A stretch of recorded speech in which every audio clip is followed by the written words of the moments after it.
Chapter 2 में मानव जनन अर्थात ह्यूमन रिप्रोडक्शन के अंतर्गत आज पार्ट 2 लेकर के आए हैं, जिसमें युग्मक जनन या गैमेटोजेनेसिस को पहले चित्रों के माध्यम से अच्छी तरीके से समझाएंगे और इसके बाद परीक्षा में कैसे लिखें कि अच्छे नंबर आए, लिखना भी आपको बताएंगे विद नोट्स। चलिए शुरू करते हैं। तो देखिए, जो युग्मक जनन है, युग्मक जनन का अर्थ होता है युग्मकों का जनन। तो युग्मक कौन से होते हैं? देखिए, जो मानव होता है, मानव में नर जनन अंग अलग शरीर में और मादा जनन अंग अलग शरीर में पाया जाता है। जो नर जनन अंग है, इस नर जनन अंग से नर युग्मक का निर्माण होता है, नर युग्मक बनता है। और जो मादा जनन अंग है, इससे मादा युग्मक का निर्माण होता है, मादा युग्मक। तो इन्हीं दोनों का जो जनन होता है, इसी को युग्मक जनन कहा जाता है। अब नर में जो देखिए ये वृषण है, जो ये वृषण है, जो टेस्टिस होता है, अंग्रेजी में टेस्टिस कहा जाता है। तो वृषण की जनन एपिथेलियम कोशिकाओं से शुक्राणु बनते हैं। ये जो शुक्राणु बने तो ये नर युग्मक होते हैं। शुक्राणु क्या है? नर युग्मक होते हैं। इसी प्रकार से जो मादा का अंडाशय होता है, अंडाशय या जो ओवरी होती है, इस ओवरी से अंडाणु बनते हैं। और अंडाणु क्या है? तो मादा युग्मक होते हैं। अंडाणु क्या होते हैं? मादा युग्मक होते हैं। तो अंडाशय की जो जनन एपिथेलियम की कोशिकाएं होती हैं, उन्हीं से अंडाणुओं का निर्माण होता है। आप देखिए, इस आधार पर युग्मक जनन दो प्रकार का हो गया। एक तो शुक्राणु जनन या शुक्र जनन, शुक्राणु जनन या शुक्र जनन, अंग्रेजी में कहेंगे तो स्पर्मेटोजेनेसिस, स्पर्मेटोजेनेसिस, स्पर्मेटोजेनेसिस। और दूसरा कौन सा हुआ? अंडाणु जनन या अंड जनन भी कह सकते हो, अंड जनन। और इसको अंग्रेजी में क्या कहते हैं? ऊजेनेसिस, ऊजेनेसिस कहा जाता है।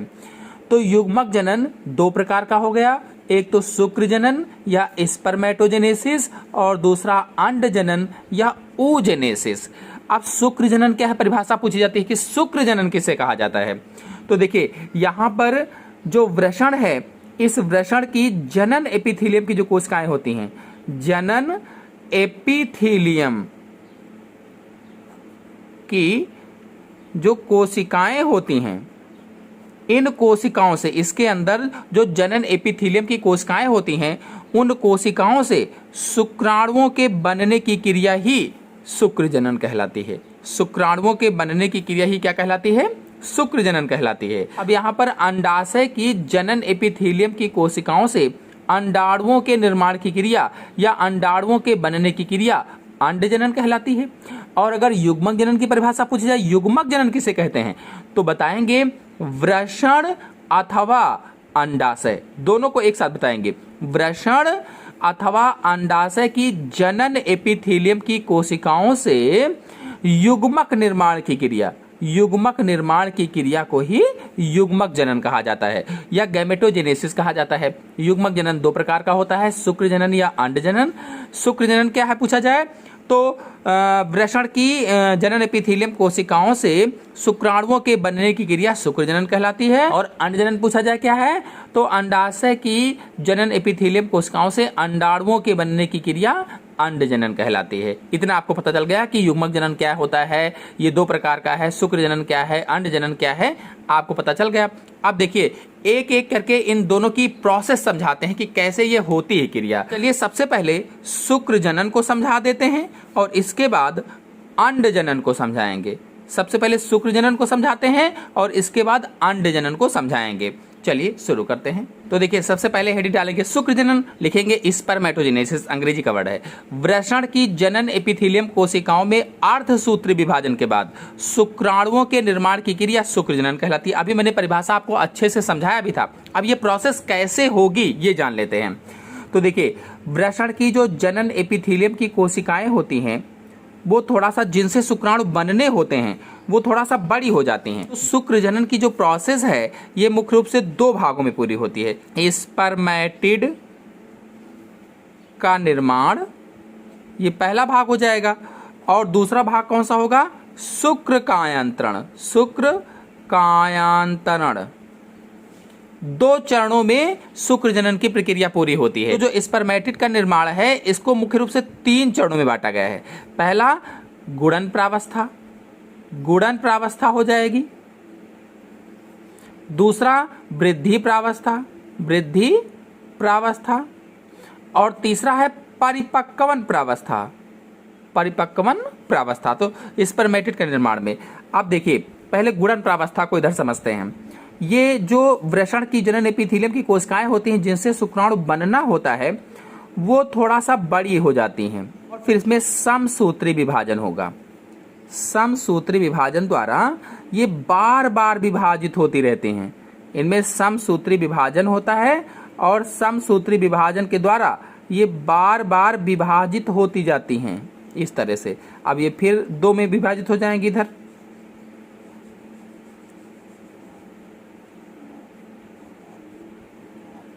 ये समसूत्री विभाजन के द्वारा बार बार विभाजित होती जाती हैं। इनका केंद्रक थोड़ा इस तरह से बना देंगे अब, इस तरह से। तो ये क्या हो जाएगा, गुणन प्रावस्था हो जाएगी, गुणन प्रावस्था। ये पहली स्टेज है, मल्टीप्लिकेशन फेज या गुणन प्रावस्था होती है। और ये जो कोशिका थी इसे शुक्रजनक कोशिका कहा जाता है, शुक्रजनक जनक कोशिका, या अंग्रेजी में कहें तो स्पर्मेटोगोनिया, स्पर्मेटोगोनिया कहा जाता है इसे, ये जो कोशिका है। और फिर इसी में गुणन प्रावस्था होती है, यानी ये गुणन करके वृद्धि करती हैं और वृद्धि करके संख्या बढ़ाती हैं। अब देखिए ये सभी 2n यानी कि द्विगुणित होती हैं। ये सभी कोशिकाएं द्विगुणित होती हैं, 2n होती हैं, सभी द्विगुणित होती हैं। अब ये पोषक पदार्थ इकट्ठा कर लेंगे, यहां से ग्रोथ फेज शुरू हो जाएगी, ग्रोथ फेज या वृद्धि प्रावस्था हिंदी में कह दो, वृद्धि प्रावस्था। ये दूसरी प्रावस्था थी, वृद्धि प्रावस्था। तो यहां से वृद्धि प्रावस्था शुरू होगी तो ये पोषक पदार्थ को इकट्ठा करके बड़ी हो जाती हैं और इनका केंद्रक भी बड़ा हो जाता है। ये पोषक पदार्थ को इकट्ठा कर लेती हैं और इकट्ठा करके बड़ी हो जाती हैं वृद्धि प्रावस्था में, और इनका केंद्र भी बड़ा हो जाता है, लेकिन ये द्विगुणित ही होती हैं।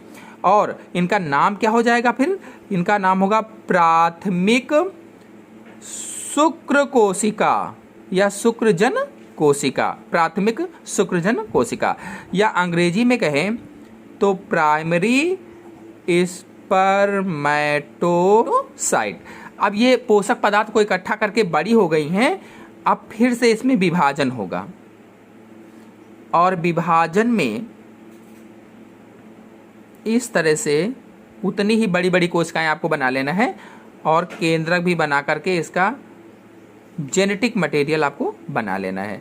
विभाजन होगा, अब यहाँ अर्धसूत्री विभाजन होगा, तो अर्धसूत्री विभाजन में गुणसूत्रों की संख्या आधी हो जाती है तो ये अगुणित हो जाएंगी और ये दोनों कोशिकाएं क्या कहलाएंगी, द्वितीयक शुक्र कोशिका, द्वितीयक शुक्र कोशिका या सेकेंडरी ए लगेगा यहाँ पर, सेकेंडरी स्पर्मेटोसाइट, ये सेकेंडरी स्पर्मेटोसाइट हो जाएंगी।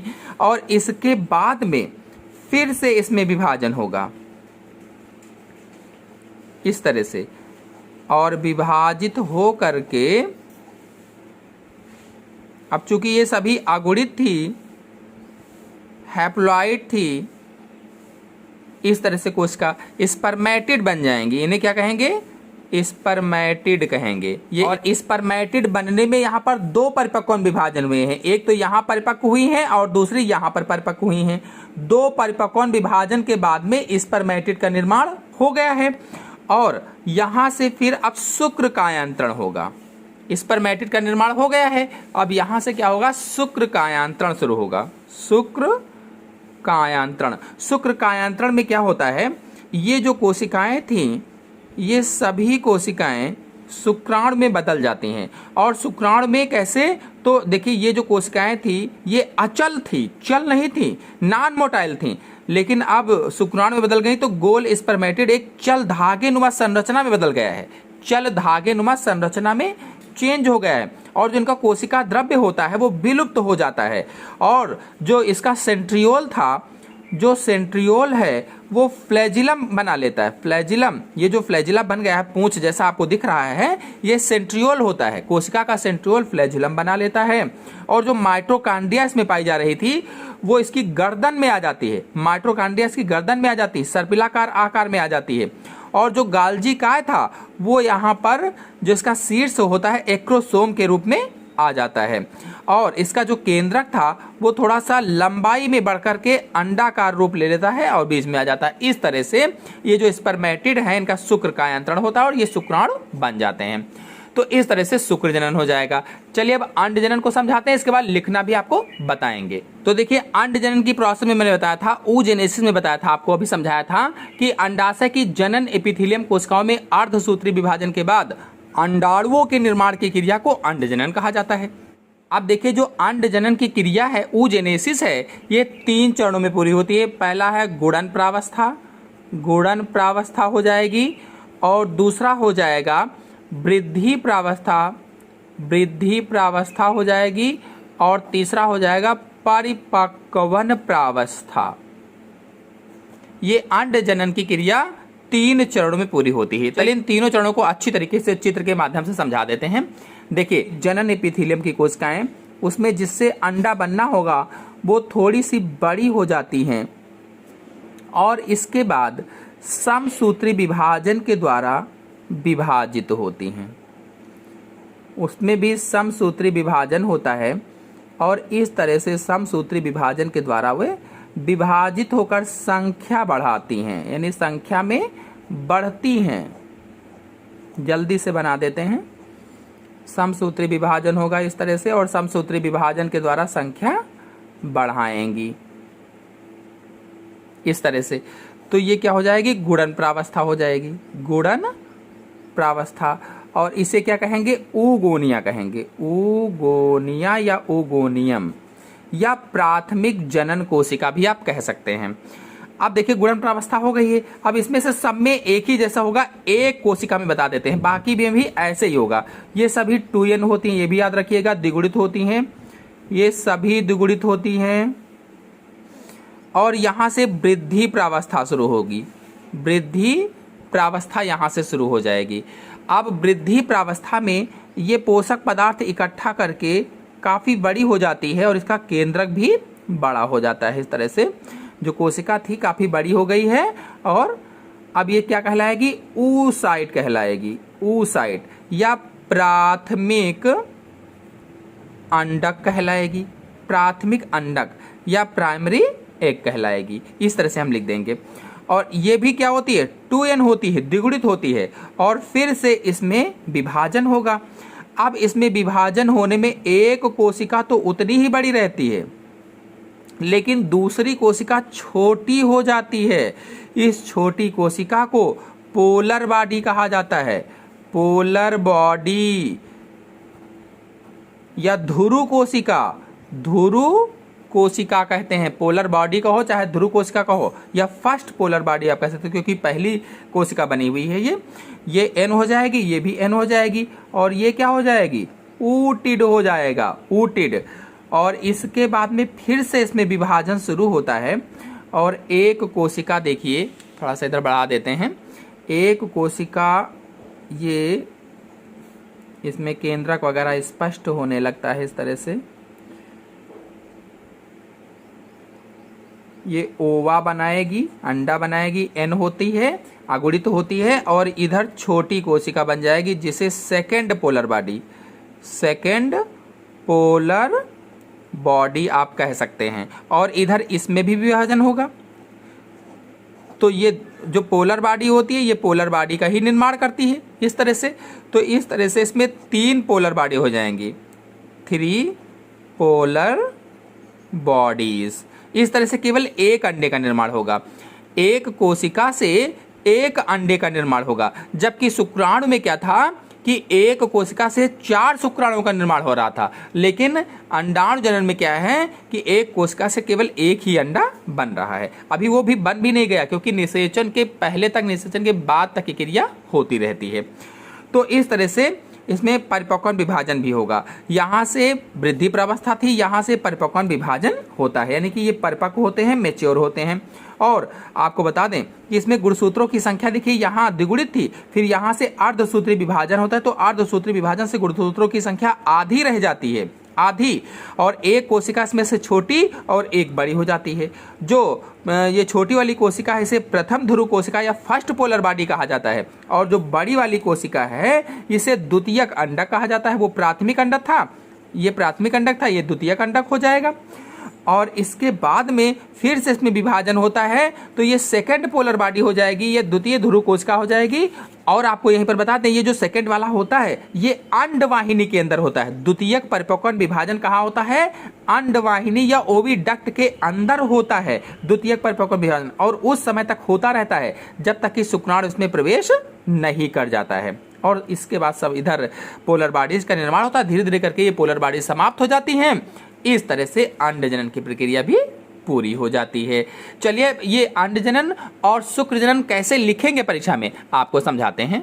तो देखिए प्रश्न पूछा जाता है युग्मक जनन क्या है? निम्नलिखित चित्र की सहायता से मानव में शुक्र जनन की प्रक्रिया का वर्णन कीजिए। या फिर पूछ लिया कि मानव में अंडाणु जनन की प्रक्रिया का सचित्र वर्णन कीजिए। तो दोनों को मैंने आपको अच्छे से समझाया, आप लिखना बता रहे हैं। लिखेंगे उत्तर, वृषण अथवा अंडाशय की जनन एपिथेलियम कोशिकाओं में अर्धसूत्री विभाजन के बाद युग्मक निर्माण की क्रिया को युग्मक जनन कहा जाता है। वृषण या अंडाशय अच्छे से आपको भी समझाया था चित्रों के माध्यम से शुरुआत में। नर में इस क्रिया को शुक्र जनन या स्पर्मेटोजेनेसिस कहा जाता है, जबकि मादा में इस क्रिया को अंड जनन या oogenesis कहा जाता है। अब पहली हेडिंग डालेंगे शुक्र जनन या स्पर्मेटोजेनेसिस। तो नर के वृषण की जनन एपिथेलियम कोशिकाओं से शुक्राणुओं के निर्माण की क्रिया शुक्र जनन कहलाती है, अथवा पुरुष के वृषण में शुक्राणु बनने की क्रिया को ही शुक्र जनन कहा जाता है, या शुक्राणु निर्माण की क्रिया को ही शुक्राणु जनन कहते हैं। और शुक्राणु जनन की प्रक्रिया दो चरणों में पूरी होती है, एक तो स्पर्मेटिड का निर्माण और दूसरा शुक्र का यंत्रण। आप हेडिंग डालेंगे स्पर्मेटिड का निर्माण। तो इस पूरी क्रिया को 3 प्रावस्थाओं में बांटा गया है, गुणन प्रावस्था, वृद्धि प्रावस्था और परिपक्वन प्रावस्था। पहली हेडिंग डालेंगे गुणन प्रावस्था और लिखेंगे जनन एपिथेलियम की जिन कोशिकाओं से शुक्राणु बनते हैं उनका आकार और केंद्रक जनन एपिथेलियम की अन्य कोशिकाओं की अपेक्षा बड़ा होता है। मैंने समझाया था कि उनका आकार बड़ा हो जाएगा। ये कोशिकाएं समसूत्री विभाजन के द्वारा बार बार विभाजित होकर शुक्राणु जनक या स्पर्मेटोगोनिया बनाती हैं। यानी ये कोशिकाएं बार बार विभाजित होकर के शुक्राणु जनक कोशिकाएं बनाती हैं या स्पर्मेटोगोनिया बनाती हैं। यही गुणन प्रावस्था है, बार बार विभाजित हो रही हैं। और ये कोशिकाएं द्विगुणित होती हैं, 2n होती हैं, डायपोलाइड होती हैं। और इसके बाद डालेंगे वृद्धि प्रावस्था या ग्रोथ फेज। तो अब शुक्राणु जनक पोषक पदार्थ एकत्रित करके आकार में काफी बड़े हो जाते हैं। देखिए पोषक पदार्थ इन्होंने एकत्रित कर लिया, इकट्ठा कर लिया और काफी बड़े हो गए। देखिए बड़े हो गए हैं। तब इन कोशिकाओं को प्राथमिक स्पर्मेटोसाइट कहा जाता है। अब इन्हें क्या कहेंगे? प्राथमिक शुक्र कोशिका या प्राइमरी स्पर्मेटोसाइट कहेंगे। ये भी द्विगुणित होते हैं। और इसके बाद में अगली हेडिंग है परिपक्वन प्रावस्था, मैच्योरेशन फेज, यानी यहाँ से मैच्योर होना शुरू हो जाते हैं।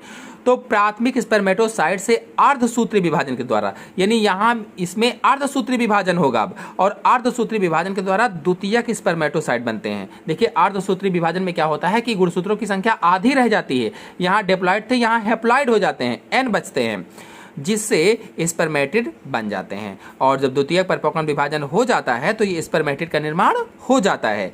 फिर हेडिंग डालेंगे शुक्र का यंत्रण, यानी शुक्राणु का बनना। तो इसमें स्पर्मेटिड से शुक्राणु बनने की क्रिया शुक्र का यंत्रण कहलाती है। जो स्पर्मेटिड हैं इनसे शुक्राणुओं के बनने की क्रिया ही शुक्र का यंत्रण कहलाती है। अब इस क्रिया में क्या होता है कि जो इसका सेंट्रियोल था वो फ्लैजिलम में बदल जाता है। ये देखिए फ्लैजिला बन गया, पूंछ बन गई। जो गाल्जी काय था वो आगे इसके सिर में आ जाता है। माइटोकॉन्ड्रिया इसके अक्षीय तंतु में सर्पिलाकार रूप में आ जाती है। इस तरह से शुक्र का यंत्रण हो जाता है, यानी कि शुक्राणु बन जाता है। चलिए अब अंडजनन की प्रोसेस को कैसे लिखेंगे समझाते हैं। तो देखिए हेडिंग डालेंगे अंडजनन या oogenesis। तो मादा के अंडाशय की जनन एपिथेलियम कोशिकाओं से अंडाणुओं के निर्माण की क्रिया को अंडजनन कहते हैं। और अंडजनन की पूरी प्रक्रिया को 3 प्रावस्थाओं में बांटा गया है। 3 प्रावस्थाएं कौन कौन सी हैं? गुणन प्रावस्था, वृद्धि प्रावस्था और परिपक्वन प्रावस्था। अब पहली हेडिंग डालेंगे गुणन प्रावस्था, मल्टीप्लिकेशन फेज। तो अंडाशय की जनन कोशिकाएं समसूत्री विभाजन द्वारा विभाजित होकर संख्या में बढ़ती हैं। देखिए, समसूत्री विभाजन के द्वारा विभाजित होकर के संख्या बढ़ाती हैं। इस प्रकार बनी कोशिकाओं को ऊगोनिया या अंड कोशिकाएं कहा जाता है। इन्हें क्या कहते हैं? ऊगोनिया या अंड कोशिकाएं कहते हैं। अब इसमें से एक को दिखाया गया, बाकी सभी में भी ऐसे ही होगा। अब डालेंगे वृद्धि प्रावस्था या ग्रोथ फेज। तो ऊगोनिया या अंड कोशिकाएं पोषक पदार्थ एकत्रित करके आकार में फूल जाती हैं। ये पोषक पदार्थों को एकत्रित करती हैं, इकट्ठा करती हैं और आकार में फूल जाती हैं। निश्चित आकार तक वृद्धि करने के बाद प्राथमिक अंडक या प्राइमरी oocyte कहलाती हैं। और जब निश्चित आकार तक वृद्धि हो जाती है इनकी, तब इन्हें प्राथमिक अंडक कहा जाता है या प्राइमरी oocyte कहा जाता है। और लेकिन सभी उगोनिया प्राथमिक अंडक कोशिकाएं नहीं बनती हैं। देखिए, जब इसमें विभाजन होगा तो सभी उगोनिया प्राथमिक अंडक कोशिकाएं नहीं बनती, बल्कि कुछ छोटी भी रह जाती हैं, जिन्हें पुटक कोशिकाएं या फॉलिकल कोशिकाएं या ध्रुव कोशिकाएं कहा जाता है। और इसके बाद हम डालेंगे परिपक्वन विभाजन मैच्योरेशन फेज। तो प्राथमिक अंडक में प्रथम परिपक्वन विभाजन अंडरोपण के समय होता है। जब अंडे का रोपण होना होता है तब होता है। यह विभाजन अर्धसूत्री होता है और हम सभी जानते हैं कि अर्धसूत्री विभाजन में गुणसूत्रों की संख्या आधी हो जाती है। देखिए, यहाँ से अर्धसूत्री विभाजन हुआ तो गुणसूत्रों की संख्या आधी हो गई है, जिससे गुणसूत्रों की संख्या आधी रह जाती है। इसमें से एक कोशिका छोटी, जिसे प्रथम ध्रुव कोशिका, ये छोटी है तो प्रथम ध्रुव कोशिका फर्स्ट पोलर बॉडी, और दूसरी कोशिका बड़ी तो उसे द्वितीयक अंडक कहते हैं। ये द्वितीयक अंडक हो जाएगा। जब अंडाणु अंडवाहिनी में पहुंचता है तो द्वितीयक परिपक्वन विभाजन होता है। अंडवाहिनी में जब पहुंचा, फैलोपियन नलिका में जब पहुंचा, ओविडक्ट में जब पहुंचा, तब जाकर के सेकेंडरी मैच्योरेशन डिवीजन होता है। यह विभाजन उस समय तक होता रहता है जब तक कि शुक्राणु उसमें प्रवेश नहीं कर जाता है। यह विभाजन समसूत्री होता है। इस विभाजन के बाद एक छोटी कोशिका द्वितीयक ध्रुव कोशिका तथा बड़ी कोशिका परिपक्व अंडाणु बनाती है और धीरे धीरे ध्रुव कोशिकाएं नष्ट हो जाती हैं। इस तरह से आज के वीडियो में मैंने आप सभी लोगों को अंड जनन और शुक्र जनन की क्रिया को समझाया, यानी युग्मक जनन को समझाया। आशा है आपको अच्छी तरह से समझ में आ गया होगा। समझ में आ गया हो तो वीडियो को लाइक कीजिए और चैनल पर पहली बार आए हैं तो चैनल को सब्सक्राइब भी कर लीजिए। धन्यवाद।